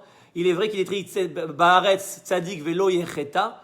Un homme parfait, véritablement parfait au sens propre du terme, n'existait pas. Et d'ailleurs, Samuel, j'avais donné un cours là-dessus aussi sur cette notion où il ne faut surtout pas chercher à annuler son Yetzer Hara, puisque le Yetzer Hara fait partie de l'existence. Et que justement, si Hachem a voulu qu'on annule son Yetzer Hara, qu'on devienne des anges, parce que la définition quand on annule son Yetzer Hara, c'est qu'on devient comme un ange. Et donc on a accompli la volonté d'Hachem de manière parfaite. Et bien s'il avait voulu ça Hachem dès le départ, il n'aurait pas créé le Yetzer Hara. J'avais fait tout un cours là-dessus, mais on ne peut pas revenir vraiment là-dessus. Mais même dans le Olam-Haba, et c'est vrai ce que tu dis, c'est vrai à souligner que le monde des tzadikim mourim, comme on l'a dit, le monde surnaturel où on rentre dans une nouvelle dimension, on n'est toujours pas comme des anges. Il y a toujours un niveau de Yetzer Hara. Comme j'ai entendu un chidouche aussi une fois, c'est quoi qu'on va faire la shrita au Yetzer Hara, que le Yetzer Hara va disparaître? Il ne va pas disparaître totalement, parce que si le Yetzer Hara disparaît totalement, dans le Olam-Haba, alors nous aussi on disparaît. L'homme et la matérialité, le Yetzer Hara quelque part, on est le garant. Puisque si on n'est que Yetzer Tov, on n'a plus de matérialité. Donc pour qu'il y ait un corps, il faut quand même qu'il y ait un niveau d'Yetzer Hara. Donc c'est quoi qu'on va faire la shrita au Yetzer Hara? C'est pas qu'il va disparaître. C'est pas ça l'interprétation. C'est qu'on va le rendre cachère. C'est-à-dire quoi? C'est-à-dire que le Yetzer Hara, on va l'utiliser dans le bien. Et donc, c'est pas qu'on devient parfait, comme tu as raison de souligner Samuel. Il n'y a pas d'homme parfait, c'est d'ailleurs l'erreur des religions. C'est ça l'erreur des religions. Pourquoi Jésus, le modèle juif, c'est un modèle qui est faux. Et ça, j'en ai parlé aussi récemment avec une amie. Et le modèle de Mahomet, c'est faux, et le modèle des religions est faux. C'est une des preuves essentielles pour laquelle la Torah est vraie et les religions sont fausses. C'est parce que dans la religion, on a présenté les hommes comme des anges parfaits. Jésus, séparé de la faute, purifié de la faute, c'est faux. La Torah n'a jamais parlé d'homme parfait. Moshe, il a eu des fautes, Abraham, il a fait des fautes, David a fait des fautes. Et malgré tout, c'est ça la beauté de la Torah, c'est qu'on ne présente pas un modèle mensonger. On ne présente pas un modèle, on présente un modèle qui est favorable à l'homme, qui est réaliste à l'homme. On ne présente pas des anges, ne devient pas un ange maintenant. Donc c'est vrai, même les tzadikim mourim, c'est pas dans le sens, c'est des justes parfaits dans le sens, ils sont complètement déconnectés de la faute. Puisqu'on voit que même Moshe, il a fait des fautes, même Moshe, il a fait des erreurs de jugement, même Moshe, il a fait des erreurs d'interprétation, il y a des centaines d'exemples. Donc, c'est tout à fait vrai ce que tu dis. Vous ne pouvez pas dire qu'un Premier ministre soit Mashiach, David Bismuth. C'est exactement ce que j'essaie d'expliquer depuis tout à l'heure. Pourquoi je dis que Mashiach sera Premier ministre? C'est-à-dire dans le sens où il va prendre le pouvoir politique. C'est-à-dire qu'à un moment donné, il va devenir forcément Premier ministre. Il va passer par là. La finalité, c'est qu'ensuite, il crée une révolution politique. Il va même détruire la démocratie. Il va reconstruire la monarchie. Il va reconstruire une monarchie, une royauté. Et il va en devenir le roi de la nation. Donc bien sûr qu'à la fin, il sera plus Premier ministre, il sera roi. Mais il est obligé de passer par l'état Premier ministre puisqu'il doit se faire élire. À moins que, je ne sais pas, il fasse un coup d'État et que ce soit de manière forcée. Mais j'y crois pas. Je ne pense pas que ça passera par un coup d'État et une révolution forcée. Je pense qu'il va passer par la voie démocratique, qu'il va se faire élire au poste de Premier ministre. Et petit à petit, il va amener à cette révolution politique pour devenir le roi absolu.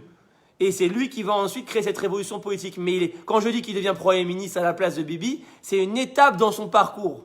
Obligatoire, obligatoire. À moins qu'il fasse un coup d'État par la force, mais avec les technologies d'aujourd'hui, l'armée d'Israël, tellement elle est puissante, le Shabak, les services secrets israéliens, en 2 minutes, un coup d'État, il est mis dans l'eau. Donc, j'y crois pas. Je pense que la seule voie, et peut-être je me trompe, peut-être que Mashiach va faire un coup d'État, j'en sais rien. Mais en tout cas, je pense que la voie la plus pragmatique, c'est la voie démocratique. Oui, ils n'arrêtent pas avec le Rav Nir Ben Arsi. Il a juste une bonne vision spirituelle. C'est ce que j'explique, Sandra. C'est exactement, j'explique. Beaucoup de gens aujourd'hui, malheureusement, disent que c'est le Mashiach. Malheureusement, parce qu'on n'a pas compris ce que c'est le Mashiach, c'est tout. Il faut diffuser ce cours un maximum. Il faut diffuser les cours par rapport à ça pour changer les mentalités. C'est comme ça qu'on va dévoiler le vrai Mashiach. Alors encore une fois, je répète, je respecte le Rav Nir Ben Arsi. C'est un très grand Rav qui peut avoir un niveau spirituel énorme, peut-être même au niveau de prophète, j'en sais rien. Je ne suis pas Dieu pour le savoir. Mais encore une fois, le prophète et le roi, c'est 2 rôles différents. Pour l'instant, il a le profil plus d'un prophète que d'un roi. Il n'a pas le profil du Mashiach, c'est 2 profils différents. Je répète, si le Rav Nir Ben Arsi, demain, il entreprend une révolution politique, alors oui, là je pourrais être derrière lui et dire peut-être il est Mashiach. Et encore, il faut qu'il réussisse pour qu'on le confirme que ce soit Mashiach. Mais on peut commencer à penser, parce qu'il est dans le Inyan, il est dans le mouvement, il est dans le profil. Mais aujourd'hui, c'est juste un enseignant Torah dans sa yeshiva, il n'a pas du tout le profil. Et le Rav Nir Ben Arsi, c'est le cas, mais c'est pas que lui, ça fait des générations qu'on nous bassine avec ça. Et le Rabbi c'est le Mashiach, et Rabbi Nachman c'est le Mashiach. Dès qu'un grand Rabbi, il est là, il fait des chidushim et qu'il est fort, on en fait le Mashiach. C'est un phénomène qui existe depuis toujours. Dans la Gemara, on le dit. La Gemara, on dit chacun fait de son Rav Mashiach. Dès qu'on a un Rav qui nous plaît, tout de suite, on construit un fantasme et on s'attache à lui et on en fait un Mashiach. Parce qu'il nous plaît, c'est tout. Parce qu'on a un fantasme, on est encore des enfants. Il nous apporte ce qu'on a besoin. Il nous apporte de l'espérance. Il nous apporte du surnaturel. Il nous apporte du transcendantal. Il nous apporte une espérance. Il nous fait sortir des problèmes de notre vie. Il nous fait oublier les problèmes de notre vie. Il nous fait croire en quelque chose d'extraordinaire. Et donc, on en fait un Mashiach. Parce qu'aujourd'hui, on est dans un tel désespoir. On souffre tellement. On en a marre de cette société. On en a marre de ce monde. On en a marre de ces difficultés. On en a marre des maladies. On en a marre des guerres. On en a marre de ce qui se passe. On en a marre du corona. On en a marre des catastrophes naturelles. Et la réalité est tellement dure que dès qu'un Rav, il vient un peu de magie, de surnaturel, on en fait le Mashiach. Mais tout ça, ça vient d'une mauvaise conception de Mashiach.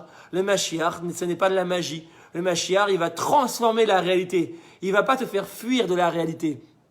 Il ne vient pas il vient pas te mettre de l'opium dans le bras. Comme disait Karl Marx, la religion est l'opium du peuple. Viens, on te donne une bonne dose d'opium, comme ça tu oublies tous tes problèmes. C'est pas ça, Mashiach. Mashiach, il vient pas te mettre une dose d'opium pour faire oublier nos problèmes. De la magie, des miracles, etc. On n'en a rien à faire des miracles. Comme ça, c'est écrit partout. Le Rambam, il dit, seuls les idiots pensent que le Mashiach va faire des miracles. Seuls les idiots pensent que le Mashiach va faire des miracles. Quelque part, on s'en fiche. Toute la religion chrétienne, elle est sortie de là. Tu as vu Jésus, il marchait sur l'eau, les miracles. On a défini le Mashiach par sa capacité à faire des miracles. Et pareil sur les tzadikim. Pareil sur comment on définit un grand aujourd'hui? Ah, t'as vu les miracles qu'il fait? T'as vu la bracha qu'il a donnée? T'as vu, il a mis elle est tombée enceinte directement après. T'as vu? Alors, c'est pas pour dire, les miracles marchent vraiment. C'est ça que je vous dis. C'est que c'est des vrais miracles. Le tzadik, il a la vraie capacité de faire des miracles. Il a cette force spirituelle. Mais c'est pas ça le modèle messianique. C'est pas ça qui fait Mashiach. On s'en fout des miracles. C'est pas ça qui est attirant les miracles, c'est bien une seconde. Baruch Hashem, il nous a solutionné un problème. Baruch Hashem. Mais c'est pas ça qui va transformer la réalité, c'est pas ça qui va transformer la société, on le voit bien. C'est écrit partout dans la Torah, quand ils sont sortis d'Égypte, ils ont vu tous les miracles. Et les gyplés, et la mer qui s'ouvre, et le don de la Torah, avec Hachem qui leur a parlé, les colonnes de nuée, le feu, le grand chauffard. Ils ont vécu tous les miracles, et ils ont fait le veau d'or, ils se plaignaient, ils voulaient retourner en Égypte. Ils en avaient marre. Pourquoi? Parce que le miracle et le surnaturel, c'est de l'opium. Ça ne transforme pas l'homme de l'intérieur. La seule chose qui transforme l'homme de l'intérieur et qui l'améliore, c'est son engagement, son investissement, son travail, son propre travail. Et c'est pour ça, mes amis, qu'aujourd'hui, Hachem a décidé de se voiler. Il n'y a plus de miracles. C'est vrai, c'est une question. Pourquoi à l'époque, il y avait des miracles autant surnaturels et aujourd'hui, il n'y a plus de miracles? On ne voit plus la mer s'ouvrir aujourd'hui. Tout est caché aujourd'hui. Parce que c'est volontaire. C'est Hachem qui veut ça. Parce que quand il fait des miracles, on ne se prend pas en main. On compte sur ces miracles. La manne qui tombe du ciel, on n'a plus besoin de travailler.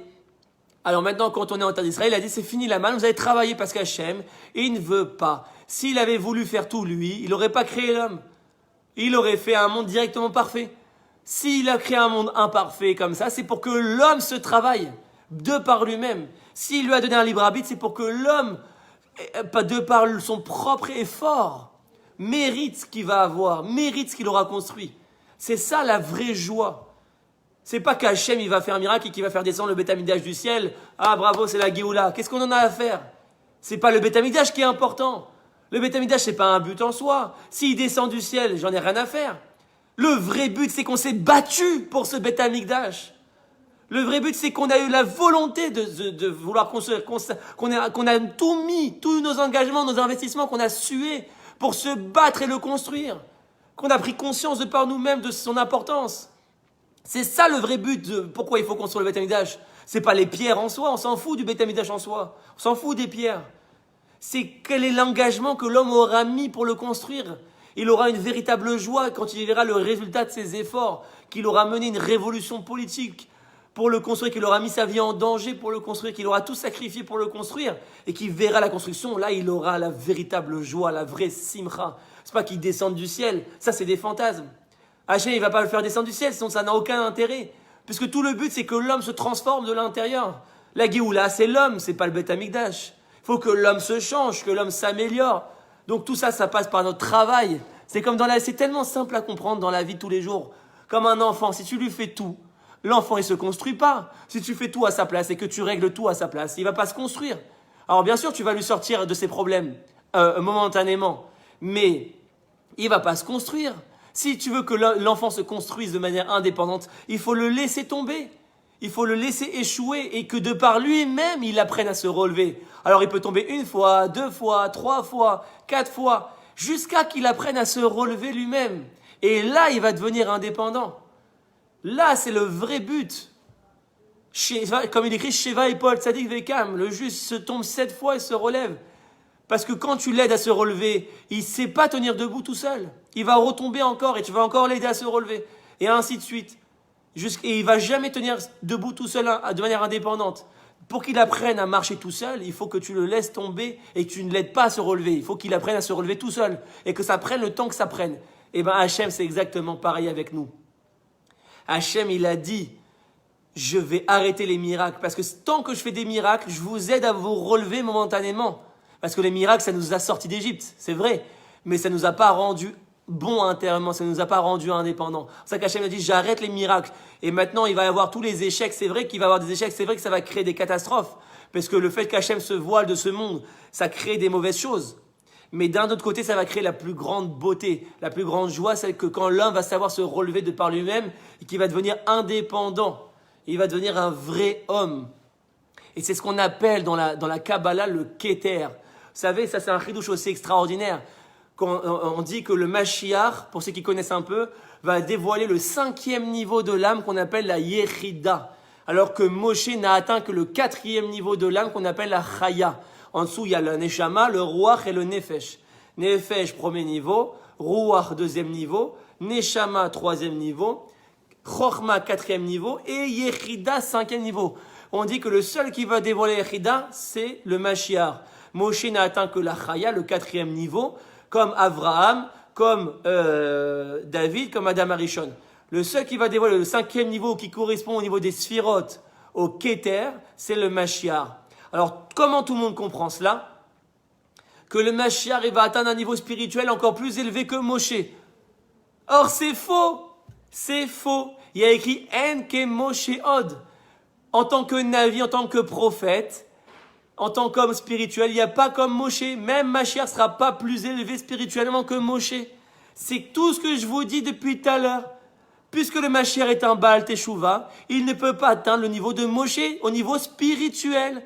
Donc, dire que le Keter, c'est être encore plus spirituel que la Chorma, dire que la Yechida, c'est un niveau plus spirituel que la Chaya, c'est faux. Alors, qu'est-ce qui permet de dévoiler le Keter? Quel est ce 5e niveau que personne n'a atteint? C'est justement la Malchut. C'est comme ça que c'est écrit dans la Megillat Esther. Keter Malchut. La couronne, sur qui on la pose? Keter, ça veut dire quoi en hébreu? Couronne. Sur qui on la pose? Sur un roi. Donc, c'est que la Malchut qui dévoile le 5e niveau, le Keter. Donc, ce n'est que la royauté qui dévoile le Keter. Donc, ce n'est que le travail politique qui dévoile le Keter. C'est pas que, quand on dit que Mashiach va dévoiler la Yechida, c'est pas qu'il va être plus spirituel que Moshe, pas du tout. C'est qu'il va être beaucoup plus engagé que Moshe. Et il va savoir parler au peuple, il va être convaincant, il va avoir un discours convaincant, et il va savoir faire une révolution politique. Comme il a dit Moshe, il s'est plaint à Hachem, il a dit « Je ne sais pas parler à ce peuple ». Comme ça, c'est écrit. Dans le Sefer Bamidbar, il a dit, il est venu se plaindre à Moshe quand ils n'arrêtaient pas de se plaindre, le peuple. Et donne-nous de la viande, donne-nous à boire, et il voulait tuer Moshe. Moshe est venu, et pourquoi tu m'as mis ce joug du peuple sur moi? J'arrive pas à leur parler, ils ne m'écoutent pas, ils n'arrivent pas. Moshe ne savait pas communiquer avec le peuple, il n'avait pas la capacité. Pourquoi? Parce que comme ça il dit, je suis un homme et pas une femme. Je n'ai pas de shadaïm, je n'ai pas de sein pour nourrir les petits-enfants avec le lait. Je suis un homme, comme on sait selon la Kabbalah, Moshe avait une âme masculine, alors que le Mashiach a une âme féminine. C'est quoi l'explication première? C'est que l'homme, il ne sait pas éduquer son enfant, il n'a pas la même proximité avec son enfant, et la même tendresse, et la même rapprochement, la même proximité avec son enfant que sa femme. La femme, naturellement, du fait qu'elle nourrit son enfant par les seins, elle lui donne à boire, elle va le nourrir, elle va le chérir, et il sort de son ventre, elle va être beaucoup plus proche de lui. L'enfant va beaucoup plus être proche de sa mère au niveau mental, au niveau structurel, il va beaucoup plus, sa mère va avoir le langage pour l'éduquer, pour le communiquer. L'homme est beaucoup plus rustre. C'est beaucoup plus difficile pour l'homme d'éduquer son enfant que la femme. De la même manière, ce sera plus facile pour le Mashiach d'éduquer le peuple que pour Moshe. Parce que Moshe, il est un peu rustre comme ça. Alors que le Mashiach, il va savoir nourrir tout le monde. Le Mashiach, il sera comme notre mère. Il va savoir nous parler, nous chouchouter. Il va savoir nous caresser, aller dans le sens du poil, pour nous amener vers là où il veut nous amener, pour nous faire grandir vers là où il veut nous faire grandir.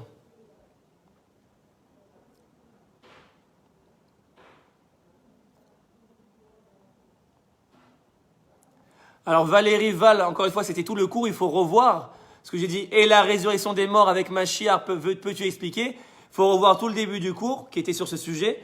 J'ai expliqué qu'il y a 2 étapes, Mashiach et la résurrection des morts, c'est 2 étapes complètement différentes. Mashiach va venir et tout sera pareil, à part la libération politique et la révolution politique qu'il va mener. La Torah va dominer la société, mais au niveau des miracles, il n'y aura rien de transcendant. Et ensuite, quelques générations plus tard, il faut voir le début du cours pour voir tous les détails, il y aura Triat HaMetim, et là, on rentre dans une dimension transcendante.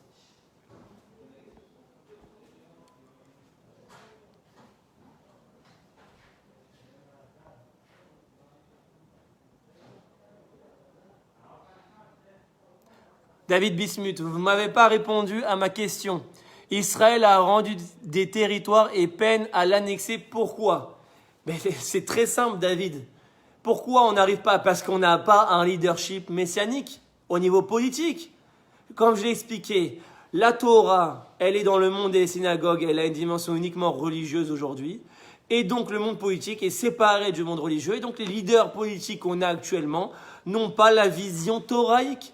Donc, à partir du moment où ils ne sont pas connectés à la vision politique nationale de la Torah, eh bien, ça ne les dérange pas de rendre des terres. Ça ne les dérange pas. Leur objectif, ce n'est pas forcément le grand Israël. Leur objectif, ce n'est pas forcément l'annexion en Judée-Samarie. L'État d'Israël tel qu'il est actuellement, dans sa forme sioniste actuelle, le sionisme aujourd'hui est limité à un État refuge. C'est ça comment Herzl a théorisé l'État d'Israël. Il a dit que l'État d'Israël sera un État refuge pour fuir l'antisémitisme.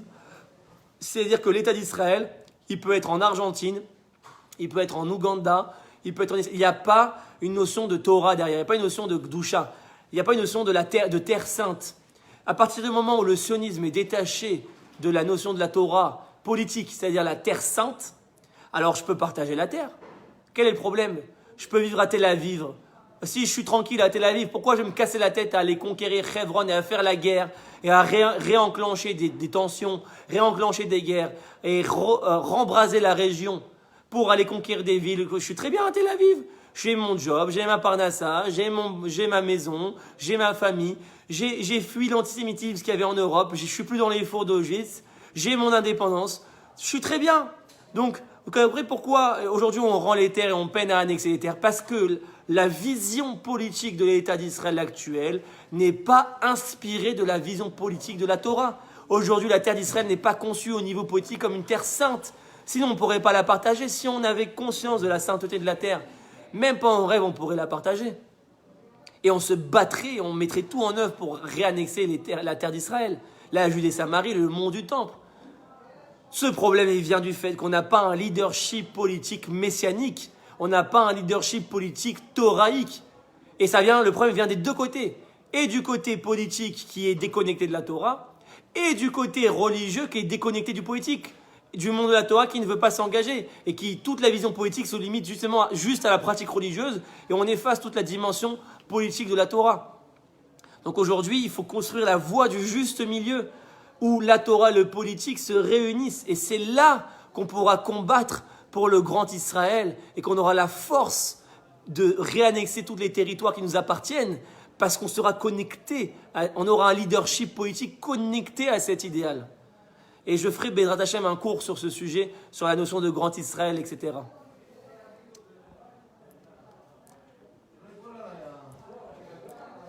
Rambam dit que le Mashiach aura un niveau de prophétie proche de Moshe et une intelligence supérieure au roi Salomon. Tu sembles refouler son côté prophétique. Alors, faut comprendre, Shalom.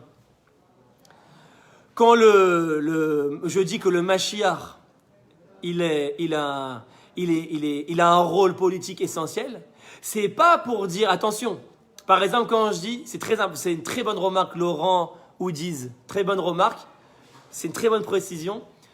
Quand je dis que le Mashiach, il a un rôle politique et qu'on s'en fiche des miracles, etc., c'est pas qu'il ne sait pas faire de miracles.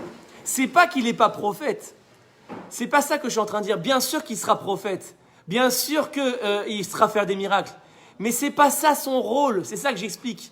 C'est-à-dire que le Mashiach, bien sûr qu'il aura une chorma énorme. Évidemment, c'est pas tout le monde qui peut être Mashiach. C'est pas n'importe quel Baal Teshuvah qui peut être Mashiach. Bien sûr qu'il sera inspiré de Dieu et d'une sagesse énorme pour comprendre tous les textes, pour comprendre la sagesse de la Torah, pour être le roi d'une nation au niveau messianique. Il faut avoir la connaissance, il faut avoir la sagesse, il faut avoir la prophétie. Évidemment. Quand je dis qu'il fera pas ça, c'est que c'est pas son rôle, c'est pas ça les critères qui vont le définir, qui vont définir sa grandeur. C'est pas parce que des prophètes, on en a eu des centaines.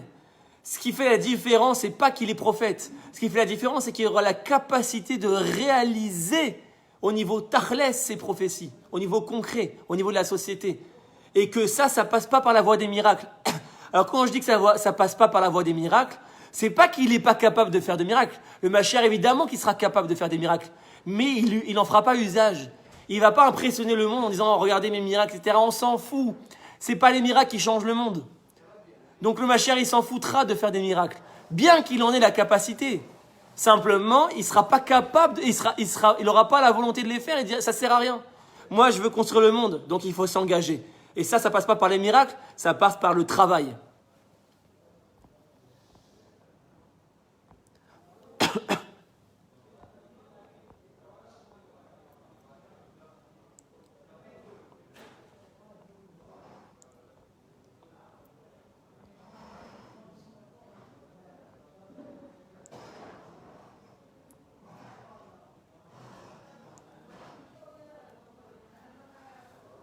Alors on arrive à la dernière question. Après on va arrêter Bezrat Hashem. Juste avant que je réponde à la question, je rappelle que demain soir, je commence un CDR d'études sur les parachiotes avec la première paracha de la Torah Bereshit à travers le Zohar, à travers la Torah du Sod. Demain soir à 21h, je vous donne rendez-vous pour un live aussi sur la paracha Bereshit. Et tous les dimanches soirs, je fais un CDR d'études sur les Tehilim, Bezrat Hashem, sur les 150 Tehilim. Dimanche soir, on commencera le premier Tehilim qui est le livre du roi David et donc le livre qui inspirera les forces messianiques. Un non-juif peut-il être le Messie? Samuel Layani. Alors le Rambam dans Ilchot Melachim a déjà répondu à cela. Il a dit non. Même s'il se convertit, il y a écrit là-bas que le Mashiach doit naître d'une mère juive. Alors attends, il doit être juif de naissance. Alors attention, ça ne veut pas dire encore une fois que les non-juifs ou les convertis sont en dessous. Il n'y a pas de supériorité ou d'infériorité, c'est des questions de rôle. Les convertis sont des âmes immenses. D'ailleurs, je suis convaincu qu'il y aura énormément de convertis autour du Mashiach, à le conseiller ou pour l'aider dans son projet. Mais le Mashiach lui-même doit être un juif de naissance. Et ça, je te réfère au Ilchot Melachim dans le Rambam, où il dit explicitement cela.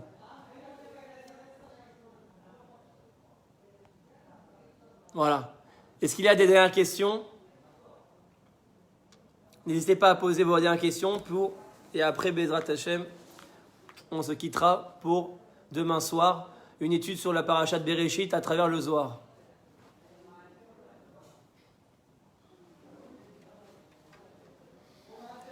Bon, s'il n'y a plus de questions, mes amis, merci à vous. Très bonne soirée. Très bonne soirée et à demain.